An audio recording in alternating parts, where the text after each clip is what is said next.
시청자 여러분 안녕하십니까? 뉴스제이 시작하겠습니다. 임대차보호법 개정안이 국회 본회의를 통과해 시행에 들어갔습니다. 부동산 관련 법안의 잇따른 통과에 야권은 민주당의 독단이라며 비판하고 있습니다. 대전시가 긴급 차량이 교차로를 우선 통과할 수 있는 긴급 차량 우선 신호 시스템을 구축했습니다. 본격적인 여름 휴가철을 맞아 보령시는 보령역 K방역 현장 점검에 나섰습니다. 여수 장도가 예술로 치유되는 섬, 예술의 숲으로 조성됩니다. 한 주간의 국회 소식입니다. 지난달 말 임대차 보호법 개정안이 국회 본회의를 통과했습니다. 2+2 주거를 보장하는 내용의 주택 임대차 보호법 개정안이 바로 시행에 들어갔습니다. 지난달 30일 국회 본회의에서 더불어민주당이 단독으로 상정한 주택 임대차 보호법 개정안과 상가 건물 임대차 보호법 개정안이 법안 상정 하루 만에 국회 본회의를 통과했습니다. 주택 임대차 보호법은 제적의원 187명 가운데 185명이 찬성했고 상가 건물 임대차 보호법도 186명이 찬성해 통과됐습니다. 이날 통과된 주택 임대차 보호법 개정안은 2년 계약이 끝나면 추가로 2년을 연장할 수 있도록 보장하는 법입니다. 또 임대료 상승폭은 직전 계약 임대료의 5% 내에서 지자체가 조례를 통해 상한을 정하도록 했습니다. 정세균 국무총리는 시장의 혼란을 줄이기 위해 개정된 법안을 즉시 시행하겠다고 밝혔습니다. 부동산 관련 법안이 속속 통과되면서 야권에서는 민주당의 독단이라며 불만의 목소리가 나왔습니다. 지난달 30일 여권의 부동산 시장 안정을 위한 임대차 3법 중 계약갱신 청구권제와 전월세 상한제가 통과됐습니다. 제1야당인 미래통합당과 국민의당은 민주당의 독단에 반발해 표결을 거부했습니다. 앞서 민주당은 28일과 29일 열린 상임위에서도 통합당과의 대립으로 단독 의결한 바 있습니다. 표결 전 찬반 토론에서 발언권을 얻은 통합당 조수진 의원은 대통령이 주문한 입법 속도전을 군사작전하듯 무조건 밀어붙이는 건 여당 스스로 삼권 분립의 한 축인 국회를 통법부로 전락시키는 거라고 비판했습니다. 반면 민주당 송기원 의원은 헌법은 국민이 건강하고 쾌적한 환경에서 생활할 권리를 가진다고 규정하고 있다며 법안 통과의 당위성을 설명했습니다. 한편 진보야당인 정의당은 표결에 참여는 했지만 민주당의 단독 상정 등 절차상 문제가 있다고 꼬집었습니다. 정의당 강은미 의원은 이날 의사진행 발언에서 심상정 대표가 발의한 임대차 보호법은 왜 뺐느냐고 물었습니다. 이어 중대재해기업처벌법도 28일 법사위에 상정됐지만 다음 날 누락된 점을 언급하면서 국회는 민주당이 원하는 시간에 민주당이 원하는 법안만 처리하는 곳이 아니라고 비판했습니다. 수도권 소식입니다. 초등학교 근처에 불법 주정차된 차량으로 인해 튀어나오는 아이를 보지 못하고 사고가 나기도 하죠. 강북구가 초등학교 정문과 후문의 어린이 보호구역에 불법으로 주정차된 차량을 주민이 직접 신고할 수 있는 제도를 운영합니다. 강북구가 지역 내 초등학교 주변의 어린이 보호구역에 불법 주정차한 차량을 대상으로 8월 3일부터 주민신고제를 시행합니다. 신고제가 적용되는 곳은 수유초등학교와 삼양초등학교 등 강북구에 위치한 14개 초등학교 정문이나 후문의 황색 복선 도로 구간입니다. 학생들의 등하교 시간을 고려해 주말과 공휴일을 제외한 평일 오전 8시부터 오후 8시까지 이들 장소에 불법으로 주정차할 경우 일정 요건을 갖춰 시민 누구나 신고할 수 있습니다. 같은 위치에서 1분 간격으로 위반 차량을 촬영한 뒤 서울 스마트 불편 신고나 안전신문고와 같은 스마트폰 앱을 사용해 전후사진 2장을 제출하면 됩니다. 차량 번호판 식별이 가능하고 사진 촬영 후 3일 이내에 신고해야 단속 공무원의 현장 확인 없이 과태료가 부과됩니다. 위법 차량에 대한 과태료는 승용차 기준 8만 원으로 일반 도로의 2배 수준에 해당됩니다. 강북구는 어린이 보호구역 내에 불법 주정차를 근절하면 아동 교통사고가 크게 줄어들 것으로 예상된다며 통학로 안전 확보와 어린이 보행 환경 개선을 위해 다양한 대책을 마련하겠다고 전했습니다. 마포구가 상권 분석을 기반으로 마포구 상권 분석 빅데이터 통합 플랫폼을 개발합니다. 올해 말까지 개발을 완료하고 소상공인과 예비 창업자들에게 상권 분석 서비스를 제공할 예정입니다. 마포구 상권 분석 빅데이터 통합 플랫폼은 지역 상권 구조, 매출 현황 등 빅데이터 분석을 통해 예비 창업자와 소상공인에게 맞춤형 상권 분석 서비스를 제공하는 시스템입니다. 통합 플랫폼의 핵심 기능은 예비 창업자가 희망 업종과 임대료, 유동인구 등의 정보를 입력할 경우 이에 적합한 상권을 추천하거나 분석해주는 서비스입니다. 마포구는 공공기관에서 보유한 인허가와 휴폐업 정보 등 행정 데이터와 통신사, 카드사, 한국예탁결제원 등 민간 영역에서 제공받은 유동인구, 매출 소비 데이터 등 빅데이터를 활용할 계획입니다. 마포구는 상권 분석 통합 플랫폼을 올해 말까지 개발을 완료해 지역 내 소상공인과 예비 창업자를 지원할 예정입니다. 한국전쟁 70주년을 맞아 지난달 말 의왕시는 호국영령들을 추모하는 자리를 마련했습니다. 오전동 재향군인회관에서 열린 이번 호국영령 추모제는 김상돈 의왕시장을 비롯해 의왕시 의원과 6.25 참전 유공자 회원 등 40여 명이 참석한 가운데 진행됐습니다. 한국전쟁 70주년을 맞아 참전 유공자의 희생과 헌신에 대한 감사 메달을 전수해 참전 유공자의 명예와 자긍심을 드높였습니다. 올해 6.25 전쟁 70주년을 맞이했습니다. 참전 용사 여러분들의 희생과 헌신에 정말 감사한 마음을 전해드리고 싶습니다.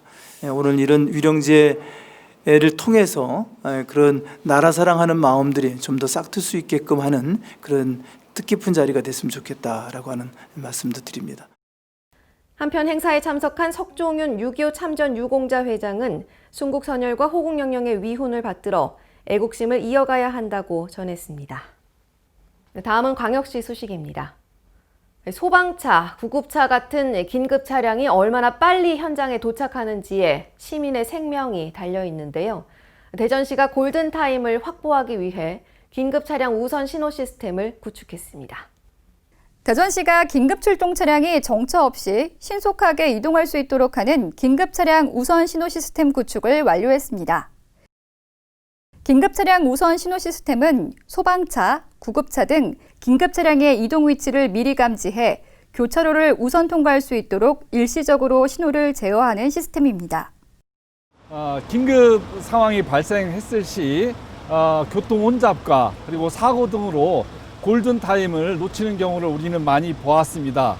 그래서 긴급 차량이 신속하게 목적지까지 도달할 수 있도록 골든타임을 확보하기 위해서 이 사업을 추진하게 되었습니다. 현재 선정된 두 곳은 대전 지역에서 교통 차량이 가장 많은 곳을 대상으로 선정을 하였고 이번 사업 성과를 기반으로 해서 앞으로 대전 전 지역으로 확대할 계획입니다. 지난달 대덕소방서와 서부소방서 관할 2개 구간의 구축, 시범 운영을 완료한 긴급 차량 우선 신호 시스템은 긴급 차량의 이동 속도 향상, 사고 현장 도착 시간 단축, 긴급 차량의 사고 예방에 기여할 전망입니다. 또한 시는 시민의 생명과 재산 보호를 위해 시스템 운영 구간을 점진적으로 확대해 나갈 계획입니다. 광주시는 지난해 세계 수영 선수권 대회를 성공적으로 개최했는데요. 대회 1주년을 맞아 기념유산 사업 추진에 박차를 가하고 있습니다. 세계 수영 역사를 새로 쓴 2019 광주 세계 수영 선수권 대회. 광주시는 수영대회 기념유산 사업의 하나로 한국 수영의 중추시설이 될 한국수영진흥센터 건립을 추진하고 있습니다. 한국수영진흥센터는 선수와 아마추어, 꿈나무 선수의 교육 훈련에 필요한 첨단 훈련 설비 등을 갖춰 남부대학교에 건립될 계획입니다. 또한 대한민국 수영인재 양성과 수영 종목의 저변 확대를 위한 기념유산 사업으로 오는 10월 제1회 광주 수영선수권 대회 개최를 추진하고 있습니다. 수영 대표도시로서 위상이 강화될 수 있도록 유산 사업을 차질 없이 추진하겠으며 광주 시민 여러분들께서도 유산 사업에 대해 깊은 관심과 응원 부탁드리겠습니다. 광주가 대한민국 수영 대표도시로 발돋움할 수 있도록 광주시는 수영인재 양성과 수영 종목 저변 확대에 최선을 다할 방침입니다. 강원도 소식입니다. 강릉의 대표 관광지인 정동 심곡 바다부채길이 탐방로 확장과 안전 편의시설 공사를 마치고 정상 운영에 들어갔습니다. 본격적인 피서철을 맞아 정동 신곡 바다부채길이 새롭게 문을 열었는데요. 강릉시는 관람객의 불편을 해소하기 위해 지난 4월부터 정동 신곡 바다부채길의 운영을 잠시 중단하고 편의시설 공사에 들어갔습니다. 협소한 탐방로 구간을 확장해 관람객 간 교차 불편이 해소되면서 생활 속 거리 두기가 가능해졌습니다. 또 경사가 심한 구간에는 핸드레일을 설치해 노약자와 장애인의 이용에 불편함이 없도록 하고 자전거 거치 공간도 마련했습니다. 평창군의 천연기념물 제260호로 등재된 백룡동굴은 동강의 숨은 비경인데요. 애초 학술 연구를 위해 제한적으로 개방했다가 한정된 인원만 받는 방식으로 발견 30여 년 만에 일반에 공개됐죠. 이 백룡동굴이 개장 10주년을 맞았습니다. 백룡동굴은 천연동굴 보존관리 지침에 따라 2017년에 행해진 천연기념물 공개동굴 자체평가에서 가장 높은 평가를 받는 등 국내 공개동굴의 보존과 운영에 모범이 되고 있습니다. 전문 동굴 해설사의 안내를 받으며 관람하는 선진국형 생태체험학습장으로 운영되고 있으며 관람 인원은 일일 최대 240명으로 제한되어 있고 한 번에 최대 20명의 인원이 관람할 수 있습니다. 관계자는 관람객에게 안전하고 유익한 체험을 제공하기 위해 노력하고 있다며 앞으로 관광객들이 아름다운 동굴 경관을 즐길 수 있도록 동굴 운영과 관리에 최선을 다하겠다고 밝혔습니다. 지난 6월 준공한 횡성군 청소년 문화의 집이 다양한 문화 프로그램을 운영해 청소년들의 진로 탐색과 취미생활 지원에 나섭니다. 지역 청소년 누구나 편리하게 이용할 수 있는 청소년 전용 공간인 횡성군 청소년 문화의 집이 상반기 프로그램을 개강했습니다. 상반기 프로그램은 네일아트와 천연 화장품, 토탈공예, 바리스타, 라인댄스 등 6개 프로그램으로 운영되며 지역 내 초중고 청소년 70여 명이 참여해 다양한 경험에 도전합니다. 한편 초등 고학년을 대상으로 한 방과후 아카데미에서는 영어와 보드게임, 수학 등 다양한 과목이 실시되며 이 밖에도 청소년들을 위한 진로 탐색과 체험 활동, 동아리 활동, 자치기구 운영 등 다양한 프로그램이 운영될 예정입니다. 네, 다음은 충청도 소식입니다. 정부가 추진하는 한국판 뉴딜 정책에 발맞춰 충북형 뉴딜 사업이 추진되고 있습니다. 충청북도는 이를 위해 3,270억 원을 투입할 예정입니다. 정부가 추진하고 있는 한국판 뉴딜 정책. 충청북도는 정부 정책에 발맞춰 충북형 디지털 그린 산업 뉴딜을 추진합니다. 디지털 분야 4개, 그린 분야 3개, 산업혁신 분야 3개 사업 등 총 10개 사업에 투자 규모만 2,071억 원입니다. 우선 디지털 분야로 내년까지 7억 원을 들여 ICT 기반 스마트밴드 개발에 나섭니다. 스마트밴드를 통해 비대면 환자 관리 시스템을 구축하고 디지털 병원 시범 모델 사업을 추진할 계획입니다. 또 내년부터 2023년까지 350억 원을 투입해 VR과 AR을 활용한 중부권 최대 가족 놀이공원 테마파크를 조성합니다. 그린 분야에서는 수소 모빌리티 파워팩 평가 인증 기반 구축에 260억 2천만 원, 충북형 청정연료 생산 기지 기반 구축에 340억 원입니다. 태양광 ESS 융복합 제조겸증 기반 구축도 170억 4천만 원이 꼽혔습니다. 산업혁신 분야로는 글로벌 사이언스 아카데미 빌리지 조성에 366억 원, 미래 유망 사업 선정 기반 구축에 180억 원, 유망 벤처 스타트업 육성 펀드 조성과 창업 지원을 추진할 계획입니다. 충청북도는 이미 정부의 한국판 뉴딜 사업에 포함된 충북 31개 사업 1,199억 원까지 합하면 충북 도내에서 모두 3,270억 원이 이번 뉴딜 사업에 투입된다고 설명했습니다. 본격적인 여름 휴가철을 맞아 김동일 보령시장이 보령형 K방역 현장 점검에 나섰습니다. 이번 점검은 22일부터 24일까지 19개 피서지와 32개 검역소를 찾아 코로나19 방역 사항을 점검하고 피서지 근무자들을 격려하기 위해 마련됐습니다. 김 시장은 22일 보령 종합터미널과 대천역, 대천해수욕장 검역소 및 광장 등을 방문해 근무자들에게 친절 서비스를 펼쳐주길 당부했습니다. 또한 김 시장은 23일에 무창포 해수욕장 및 독산해변, 미산 보령댐 및 백제골 등을, 24일에는 천북 염성해변과 오천 충청수영성, 원산도 오봉산 해변 등을 차례로 점검했습니다. 경상도 소식입니다. 지하철역에서 책을 빌릴 수 있다면 편리하겠죠. 양산시립도서관은 부산 지하철 2호선 양산 역사에 스마트 도서관을 설치해 운영하고 있습니다. 인기 도서와 신간 도서 400여 권을 소장하고 있는 스마트 도서관에서는 양산시 통합 독서 회원 카드나 신분증으로 1인 최대 2권을 14일 동안 대출할 수 있습니다. 독서 회원이 아닐 경우 신분증으로 휴대폰 인증과 비밀번호 설정을 통해 회원 가입 후 바로 이용할 수 있으며 운영 시간은 5시에서 24시까지 연중 무휴로 운영됩니다. 포항시 시내버스가 시민의 새로운 발이 되어 더 빠르고 더 편리한 체계를 구축했습니다. 지난달 25일 시내버스 전면 개편이 시행된 건데요. 포항시는 시민들이 대중교통을 더욱 편리하게 이용할 수 있도록 새로운 서비스를 추진한다고 밝혔습니다. 포항시가 시민 교통 편의 증진을 위해 25일 시내버스 노선을 전면 개편했습니다. 포항시는 꾸준한 시세 확장에 맞춰 대중교통의 활성화를 위한 정책의 변화가 절실하다는 판단에 따라 이번 노선 개편을 추진했습니다. 아울러 관광도시로 거듭나기 위해 주요 관광지를 연계하는 교통망 구축이 필요한 만큼 지난 2017년부터 노선 개편 추진단을 구성해 전문기관의 용역 결과, 시민 의견 등을 반영했습니다. 이번 버스 노선 개편으로 이전 109개 노선을 119개 노선으로 확대하고 친환경 전기버스 60세대를 증차했습니다. 이를 통해 도심 지역의 버스 운행 횟수가 1,323회로 32.5% 늘어나고 배차 간격이 10에서 15분으로 크게 줄면서 시민들이 더욱 편리하게 버스를 이용할 수 있습니다. 또 시내버스 이용이 어려웠던 한동대, 용흥동, 초곡지구 등의 버스 운행이 시작되며 읍면 지역의 경우는 마을버스 개념의 중형 전기버스 운행으로 대중교통 사각지대를 해소했습니다. 이와 함께 보경사, 구룡포, 호미곶 등 주요 관광지를 연결하는 노선을 만들고 역과 공항, 터미널을 기점으로 하는 노선을 신설 증편해 대중교통을 이용한 관광지 접근이 용이하도록 했습니다.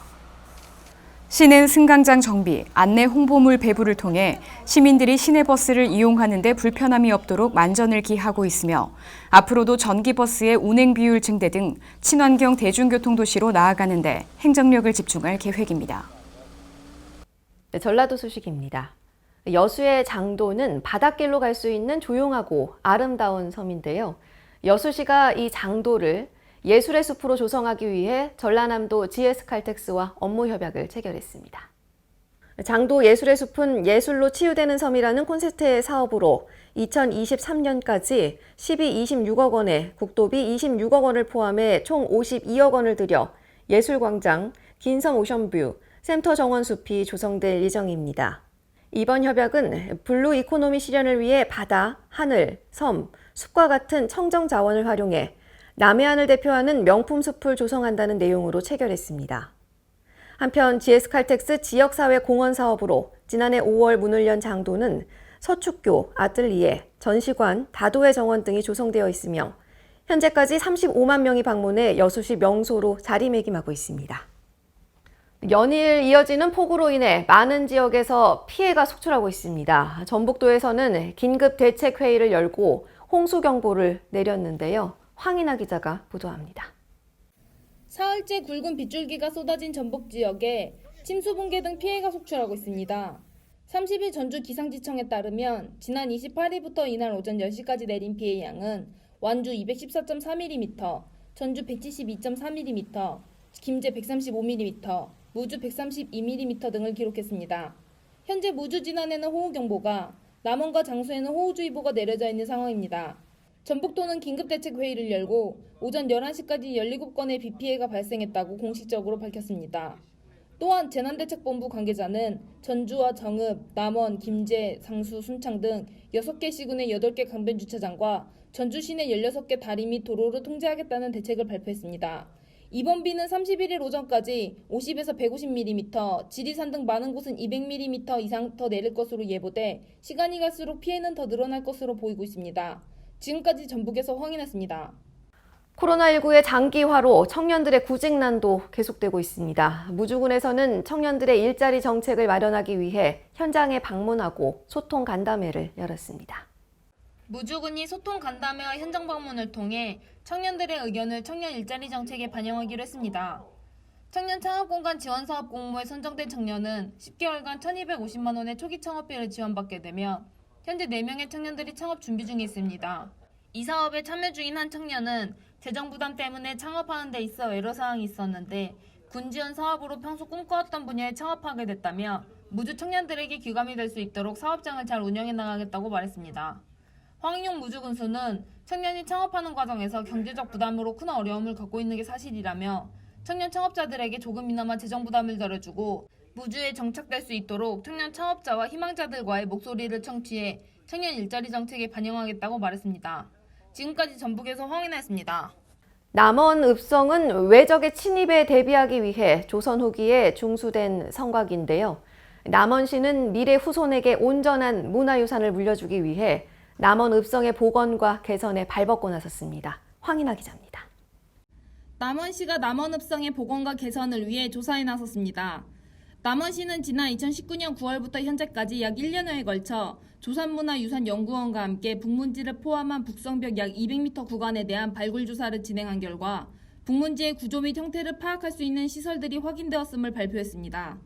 이 밖에도 발견된 유물은 조선시대 자기편과 기하편이 주를 이루며 수점의 철촉과 함께 성문의 부속품으로 보이는 철제품 등도 확인되었다고 밝혔습니다. 남원시 관계자는 일제 잔재를 청산하고 미래 후손에게 온전한 문화유산을 물려주기 위해 지속적인 조사 연구와 함께 고증을 통한 올바른 문화재 복원 장비를 추진해 나가겠다고 말했습니다. 지금까지 전북에서 황인아였습니다.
네, 이번 주도 계속 장마가 이어집니다. 평소보다 20% 감속 운전하시고 앞차와 거리도 길게 확보해서 빗길 안전운전 하시기 바랍니다.